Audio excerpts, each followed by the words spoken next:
On August 1st, 1965, a dramatic, large-scale UFO incursion took place at F.E. Warren Air Force Base in Wyoming, as this declassified report confirms. Dozens of sightings of disc-shaped craft cavorting at low altitude over Minuteman missile silos, known as launch facilities, were reported by the Air Force security personnel guarding them. Former launch officer Jay Earnshaw has discussed his involvement in one such incident that night.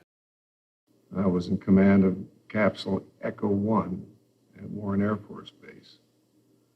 Got a call about 3:30 in the morning, somewhere that time, from the flight security controller above, who said that, "Sir, there's some strange objects out there." I said, "What do you mean?" And turns out that he had observed, along with the rest of his response team members, what looked like 5 to 6 oblong lights stacked on top of one another, just outside the gate at Echo 1. They didn't seem to cause any particular damage. They didn't seem to put out any beams of light or anything else like that. They simply were there, stacked up. It was rather a benign incident at the time.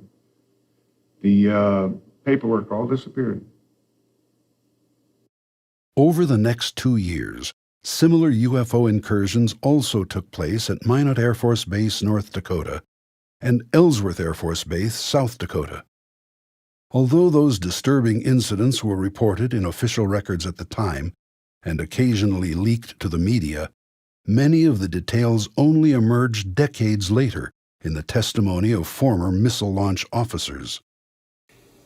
I was on duty at Echo, which is our squadron command post. We had strike teams respond to alarms from the missiles. They were 3 to 5 miles away. And they jumped in their trucks and went roaring out there and called me back and said, "Sir, for lack of a better description, there's a flying saucer hovering over that missile, and there's a beam of reddish light going down to it." I assume they were taking data with that beam. It wasn't destructive as far as I know. It had to be a data collection thing. I'm sure they scanned the warhead or something or other. Although the Air Force could not yet know it, the most dramatic nuclear weapons-related UFO incidents were about to occur. During the pre-departure crew briefing, it was mentioned that some missiles at November flight had gone off alert. We reached the launch control facility. We entered the gate after giving the appropriate password, and the above-ground personnel briefed us on what had happened.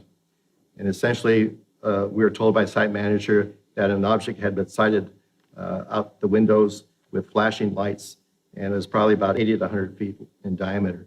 It then went to our main gate where it hovered, and when we debriefed the underground launch crew, they indicated that all the missiles that they controlled had gone off alert at the time that object had been hovering next to the main gate. My crew commander, Major Tollerud, told me that he had received a call overnight, evidently while I was on rest break below ground, and saying that we as a crew were never to speak about this again. This was a very serious incident. I mean, something to take our nuclear-tipped missiles off alert. It was something that we had never been prepared for. The same year that these amazing events were unfolding in secrecy, Secretary of the Air Force Harold Brown appeared before a congressional hearing and dismissed the idea that information about UFOs was being kept from the American public. We have not been hiding anything. The investigations have been made public. The explanations of those where there is a clear explanation have been made public. The hearing this morning was public for just that reason. Brown's claims have now been discredited, but the strict security measures imposed on military witnesses at the time meant that decades would pass before the public learned the facts about UFO activity at nuclear missile sites.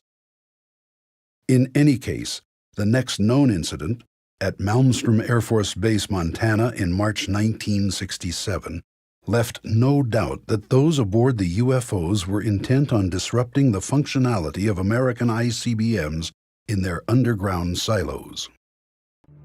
Meanwhile, behind the scenes, UFOs began to appear at missile test ranges, often during launches designed to improve the performance and reliability of America's ICBMs and the deadly warheads they carried. Occasionally, those aboard the UFOs did more than watch the tests.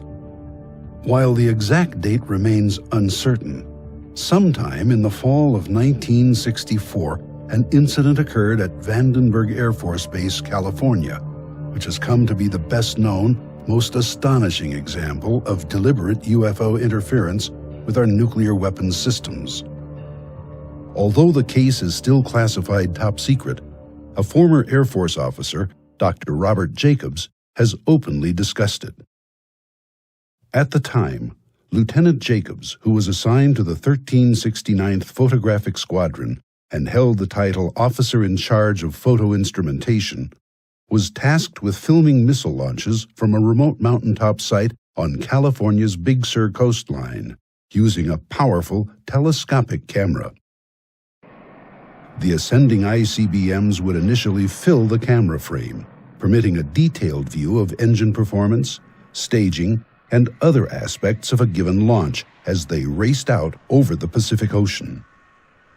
Following one such test launch, Lieutenant Jacobs was unexpectedly told to report to the office of Major Florenz Mansman, a photographic analyst assigned to Vandenberg's Office of the Chief Scientist, 1st Strategic Aerospace Division. Upon arriving, he noticed two mysterious men in gray suits, who he later learned were CIA officers. A motion picture projector had been set up, and without explanation, Major Mansman turned it on, telling Jacobs, "Watch this." Jacobs, later a university professor, describes what happened next. On the screen was the film we had shot. The nose cones separate. The chaff flew out in front of it. We saw this as obviously reflections of light rippling like that. And then we saw the dummy warhead flying along. It's going between 6,000 and 8,000 miles an hour at that point, and it's on the fringe of space.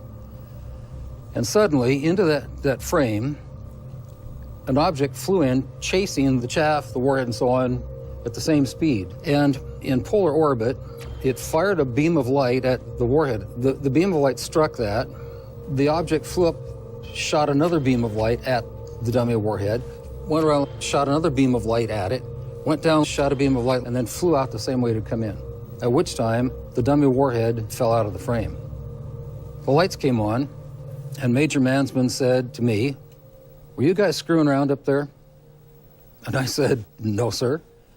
And he said, "What was that?" And I said, "It looks like we got a UFO." And he said, "Lieutenant Jacobs, you are never to speak of this again. It never happened." Decades later, Dr. Mansman, by then a researcher at Stanford University, informed Dr. Jacobs that after he had left the room, the two CIA officers quickly confiscated the film of the amazing incident, telling Mansman that it was classified top secret. Mansman also confirmed, in letters to various researchers, that before the film was whisked away, he had conducted an extensive frame-by-frame analysis of it using a magnifier, which revealed the UFO in great detail. He wrote, quote, "The shape was a classic disc. The center seemed to be a raised bubble. The entire lower saucer shape was glowing and seemed to be rotating slowly. At the point of beam release, the object turned like it was required to be in a position to fire from a platform. The assumption was, at that time, extraterrestrial."